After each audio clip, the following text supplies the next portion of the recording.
Hello friends, welcome to the world of CMA. ഇന്ന് നമ്മൾ സ്കാനറിൽ previous years എല്ലാം എന്തൊക്കെ ക്വസ്റ്റ്യൻസ് ബാച്ച് കോസ്റ്റിങ്ങിൽ നിന്ന് ചോദിച്ചിട്ടുണ്ട് എന്നുള്ളത് അനലൈസ് ചെയ്യാനാണ് പോണത്. അപ്പോൾ നമുക്ക് 2017 ജൂണിൽ ഒരു 8 മാർക്കിനുള്ള ക്വസ്റ്റ്യൻ ഈ ബാച്ച് കോസ്റ്റിംഗ് എന്നുള്ള ചാപ്റ്ററിൽ നിന്നാണ് ചോദിച്ചേക്കുന്നത്. നമുക്കതെന്താണെന്ന് നോക്കാം.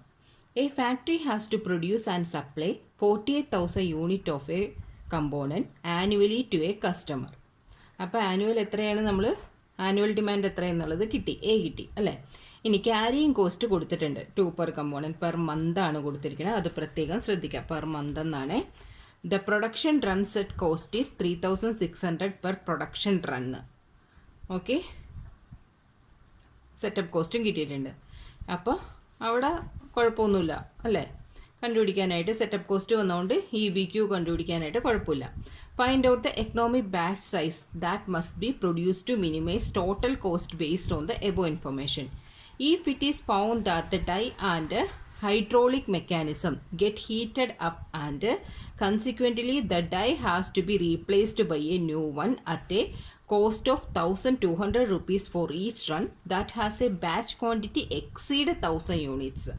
What batch size would you recommend to minimize overall cost? Substantiate your recommendation with the appropriate calculations. Third question, between the quantity suggested in 1 and 2 above, how much would be the amount of saving or incremental expenses in 2 over 1 with cost of die replacement? ഇത് 3 പാർട്ടായിട്ടാണ് 8 മാർക്കിൻ്റെ question ചോദിച്ചിരിക്കുന്നത്. Okay, അപ്പോൾ നമുക്ക് first ഓപ്ഷനിൽ കണ്ടുപിടിക്കാനായിട്ട് നമുക്ക് പ്രത്യേകിച്ച് ബുദ്ധിമുട്ടൊന്നുമില്ല. എന്താണ് അതിൽ EBQ കണ്ടുപിടിക്കാനായിട്ട് 2AS ഡിവൈഡഡ് ബൈ C അല്ലേ, അതിലെല്ലാം നമുക്കറിയാം, എല്ലാം നമുക്ക് തന്നിട്ടുണ്ട്. അത് വെച്ച് EBQ കണ്ടുപിടിക്കാം. സെക്കൻഡ് എന്തായിരുന്നെന്ന് വെച്ചിട്ടുണ്ടെങ്കിൽ എന്താണ്, ഒരു എന്താ പറയേണ്ടത്, കോസ്റ്റ്, അതായത് ക്വാണ്ടിറ്റി എക്സീഡ് ചെയ്യണം, ബാച്ച് ക്വാണ്ടിറ്റി എക്സീഡ് 1,000 യൂണിറ്റിലേക്ക് എത്താൻ നേരത്തേക്കും അതിൻ്റെ എന്ത് ചെയ്യും, സെറ്റപ്പ് കോസ്റ്റ് 1,200 യൂണിറ്റ് ആവുമെന്ന് പറഞ്ഞിട്ടുണ്ട്. അപ്പോൾ അത് വെച്ച് വേണം നമുക്ക് എന്ത് കണ്ടുപിടിക്കാനായിട്ട്, ടോട്ടൽ കോസ്റ്റ് കണ്ടുപിടിക്കാനായിട്ട്. പിന്നെ ആ ടോട്ടൽ കോസ്റ്റിൽ എത്തിക്കഴിയുമ്പോൾ അത് വെച്ച് എന്താണ് നമുക്ക് തിരിച്ചും EBQ കണ്ടുപിടിക്കണം. ഓക്കെ, നമുക്ക് എങ്ങനെയാണ് തുടങ്ങുന്നത് നോക്കാം. അപ്പോൾ എന്താണ് ഫോർമുല, എന്താണ് 2AS ഡിവൈഡഡ് ബൈ C. അതാണ് എന്ത് കണ്ടുപിടിക്കാനായിട്ട്, EBQ കണ്ടുപിടിക്കാനുള്ള ഫോർമുല.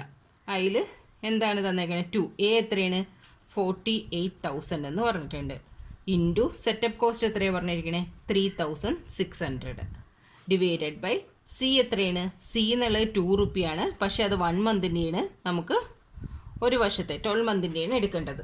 അപ്പോൾ നമുക്ക് അതനുസരിച്ച് ചെയ്യണം. അപ്പോൾ നമുക്ക് 3,795 യൂണിറ്റ് എന്ന് കിട്ടി. ഇനി ഇതിൽ ഈ 3,795 യൂണിറ്റിന് നമുക്ക് എന്ത് ചെയ്യണം, ടോട്ടൽ കോസ്റ്റ് കണ്ടുപിടിക്കണം. ടോട്ടൽ കോസ്റ്റ് ആണെങ്കിൽ എന്താണ്, carrying cost plus setup cost ആണ് ടോട്ടൽ കോസ്റ്റ് ആയിട്ട് വരുന്നത്.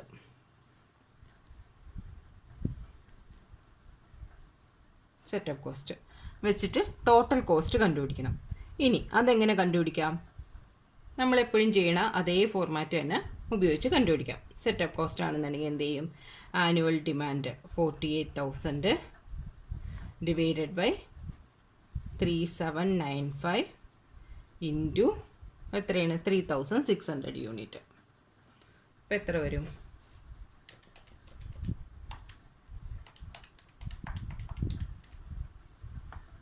455.34 ആൻസർ കിട്ടി.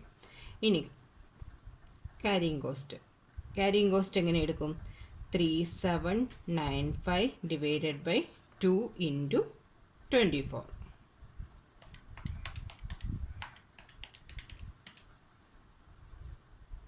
$55.40. ഓക്കെ,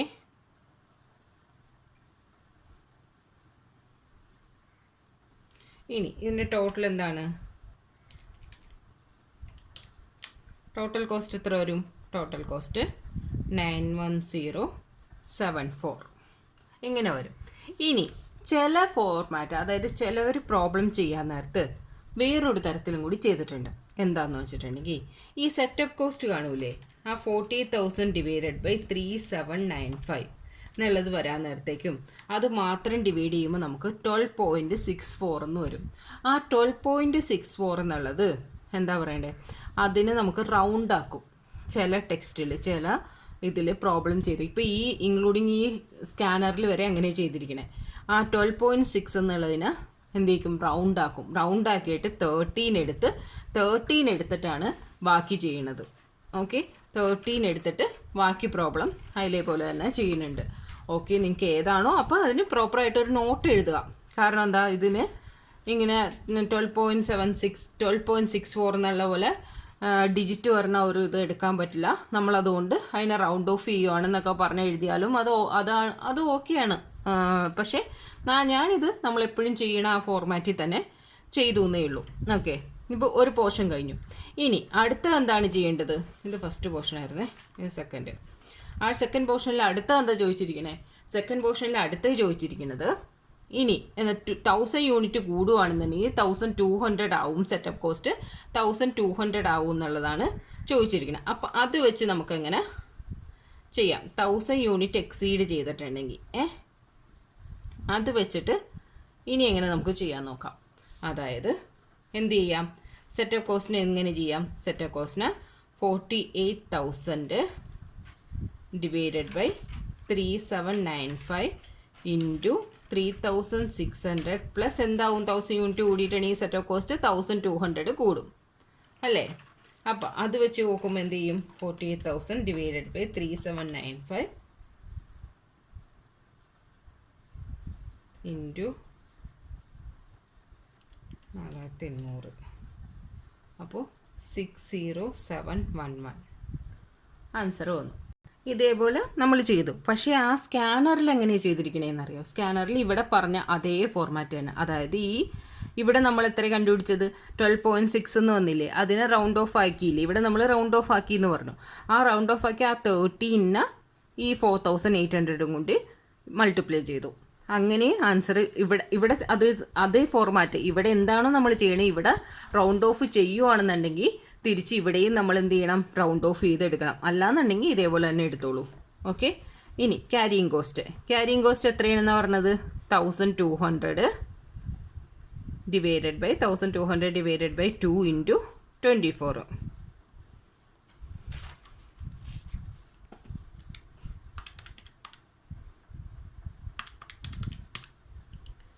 14,400.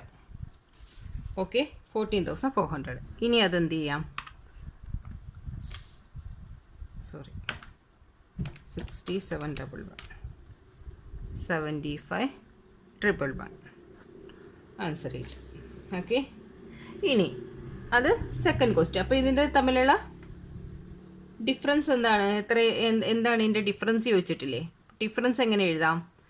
91,074 minus 75,111 91,074 minus 15,963. ഓക്കെ, 15,963 ഇവിടെ വന്നു. പക്ഷേ സ്കാനറിൽ ഞാൻ പറഞ്ഞില്ലേ, ഇവിടെ റൗണ്ട് ഓഫ് ആക്കി 13 വെച്ച് ചെയ്തു എന്ന്. ആ 13 വെച്ച് ചെയ്യുമ്പോൾ നമുക്ക് കിട്ടുന്ന 14,316 എന്നാണ്. അതായത് ഒരു 1,647 ഡിഫറൻസ് വരും. അത്രയേ ഉള്ളൂ വരുന്നത്. ഇനി അടുത്തത് എന്താണ്? മൂന്നാമത്തെ ക്വസ്റ്റ്യൻ എന്തായിരുന്നു ചോദിച്ചിരുന്നത്? മൂന്നാമത്തെ ക്വസ്റ്റ്യൻ ചോദിച്ചിരുന്നത് ഇനി പുതിയ ഇതിൽ അല്ലേ, ആ 4,800 വെച്ച്, ആ 4,800 വെച്ചുള്ള EBQ കാണാനായിട്ട്. അതായിരുന്നു തേർഡ് ക്വസ്റ്റ്യൻ അതായിരുന്നു. അതിലെങ്ങനെ ചെയ്യാം? EBQ കാണാനായിട്ട് 2 ഇൻറ്റു ആനുവൽ ഡിമാൻഡ് അത് തന്നെ 48,000 ഇൻറ്റു സെറ്റപ്പ് കോസ്റ്റ് മാത്രം എന്തായി? 4,800 ആയി, ഡിവൈഡഡ് ബൈ 24. അപ്പോൾ എത്ര വരും? അപ്പോൾ നമുക്ക് 4381.78 എന്ന ആൻസർ കിട്ടി. നമ്മളത് എന്താക്കണം? 4382 എന്നാക്കി, 4382 യൂണിറ്റ് എന്നാക്കി. ഇനി ഇനി എന്ത് ചെയ്യണം, ഇതിൽ ഈ 4380 യൂണിറ്റിൻ്റെ ടോട്ടൽ കോസ്റ്റ് കാണണം. അതായത് അതിൻ്റെ സെറ്റ് കോസ്റ്റ് കാണാനായിട്ട് എന്ത് ചെയ്യണം, 48,000 ഡിവൈഡഡ് ബൈ 4382 ഇൻറ്റു എത്രയാണ് 4800. ഇതിനെയും വേണമെന്നുണ്ടെങ്കിൽ എന്ത് ചെയ്യാം, ഇപ്പോൾ 48,000 കാണിച്ചു തരാം. 48,000 ഡിവൈഡഡ് ബൈ 4382 എന്ന് വന്നു, എന്ത് 10.95 എന്ന് വന്നിട്ടുണ്ട്. നമുക്ക് അതിനെ വേണമെന്നുണ്ടെങ്കിൽ എന്ത് ചെയ്യാം, ഇവിടെ മുകളിൽ നമ്മൾ റൗണ്ട് ഓഫ് ചെയ്തിട്ടുണ്ടെങ്കിൽ ഇതിനെ റൗണ്ട് ഓഫ് ചെയ്യാം. അപ്പം ഞാൻ റൗണ്ട് ഓഫ് ചെയ്യണില്ല, കാരണം മുകളിലൊന്നും ഞാൻ റൗണ്ട് ഓഫ് ചെയ്തിട്ടില്ല. അതുകൊണ്ട് അതേ ഇതിൽ തന്നെ എടുക്കുവാണ്. അതുകൊണ്ട് എനിക്ക് കിട്ടുന്ന ആൻസർ 52,578 കിട്ടി. ഇനി ക്യാരിയിങ് കോസ്റ്റ് കാണാൻ നേരത്ത് 4382 ഡിവൈഡഡ് ബൈ 2 ഇൻറ്റു 24,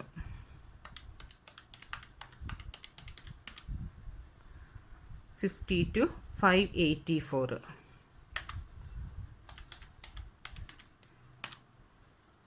1,05,162. ഓക്കെ. ഇപ്പോൾ ആ റൗണ്ട് ഓഫ് ചെയ്യുമായിരുന്നെങ്കിൽ ആ 10 എന്നുള്ളത് 11 ആക്കിയാണ് ചെയ്യുന്നതെങ്കിൽ ടെക്സ്റ്റ് സ്കാനറിൽ ആൻസർ 1,05,384 എന്നാണ്. അതായത് 222ൻ്റെ ഡിഫറൻസ്. ഓക്കെ, ഇതാണ് 2017 എന്താ പറയുക, 2017 8 മാർക്കിന് ചോദിച്ച ക്വസ്റ്റ്യൻ. ഇതിലിരുന്ന് സാധാരണയായിട്ട് ചെറിയ ചെറിയ മാർക്കിനാണ് ചോദിക്കാറ്. തിയറിയും അങ്ങനെ പ്രത്യേകിച്ചൊന്നും ചോദിച്ചിട്ടില്ല. പക്ഷേ ഇത് 2017 ഒരു 8 മാർക്ക് ക്വസ്റ്റ്യനായിട്ട് ചോദിച്ചിട്ടുണ്ട്. സിമ്പിളായിട്ടുള്ളത് തന്നെയാണ്. 2 വേയിൽ ചെയ്യുന്നുണ്ട്. ഒന്ന് റൗണ്ട് ഓഫ് ചെയ്യുക, റൗണ്ട് ഓഫ് ചെയ്യാതെ എങ്ങനെ വേണമെങ്കിലും ചെയ്യാം. ബാലൻസ് എല്ലാം നമ്മൾ ചെയ്ത അതേ ഫോർമാറ്റിൽ തന്നെയാണ്, വേറെ ഡിഫറൻസ് ഒന്നുമില്ല.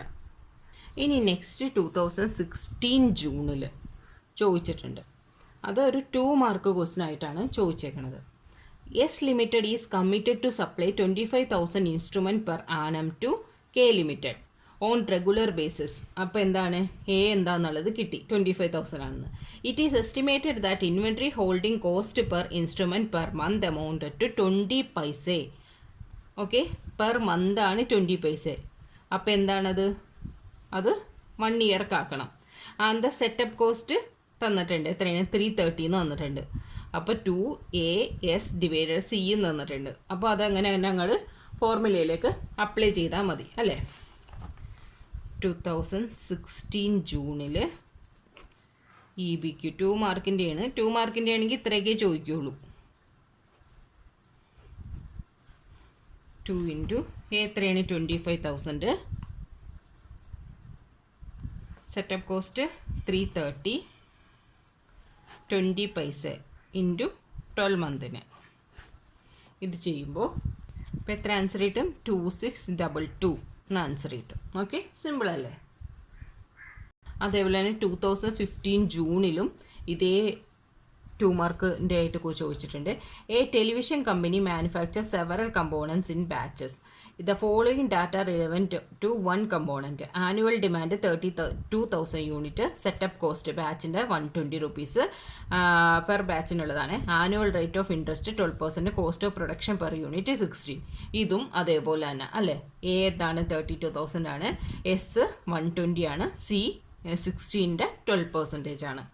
അതും പ്രത്യേകിച്ചൊന്നും ചെയ്യാനില്ല, അതേപോലെ തന്നെ അങ്ങോട്ട് ഫോർമുലയിൽ അപ്ലൈ ചെയ്താൽ മതി.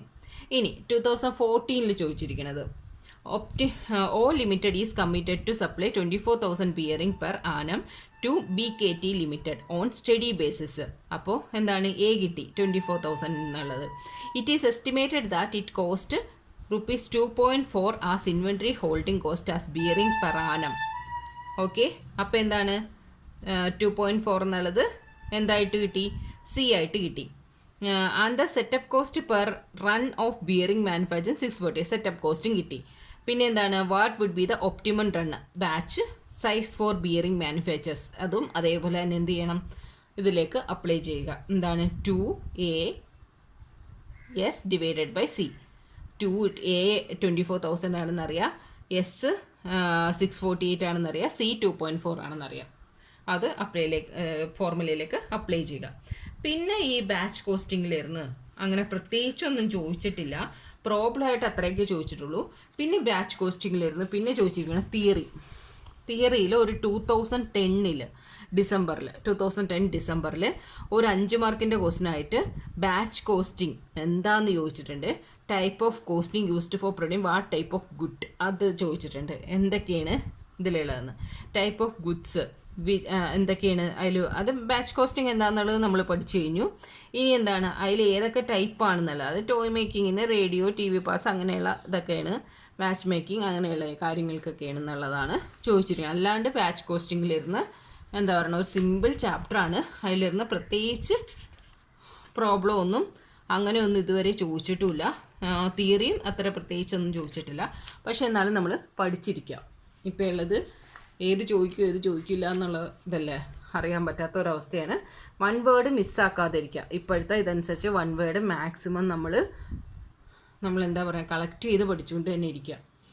സോ ഇപ്പോൾ നമുക്ക് ഇനി വേണമെങ്കിൽ നെക്സ്റ്റ് ക്ലാസ്സിലിരുന്ന് ഒരു 1 വേർഡ് ഡെയിലി ഒരു 10 ക്വസ്റ്റ്യൻസ് അല്ലെങ്കിൽ 15 ക്വസ്റ്റ്യൻസോ 20 ക്വസ്റ്റ്യൻ എന്തോ അതനുസരിച്ച് നമുക്കൊരു ഡെയിലി ഒരു, ഇപ്പോൾ കോസ്റ്റിങ്ങിലേ നമ്മൾ തുടങ്ങിയത്, കോസ്റ്റിങ്ങിൻ്റെ ഒരു 10 ക്വസ്റ്റ്യൻസ് വെച്ചൊരു വീഡിയോ പോലെ ചെയ്തു പോകാം. അപ്പോൾ നമുക്കത് ഈസി ആയിട്ട് പഠിക്കാൻ പറ്റും. ഓക്കെ.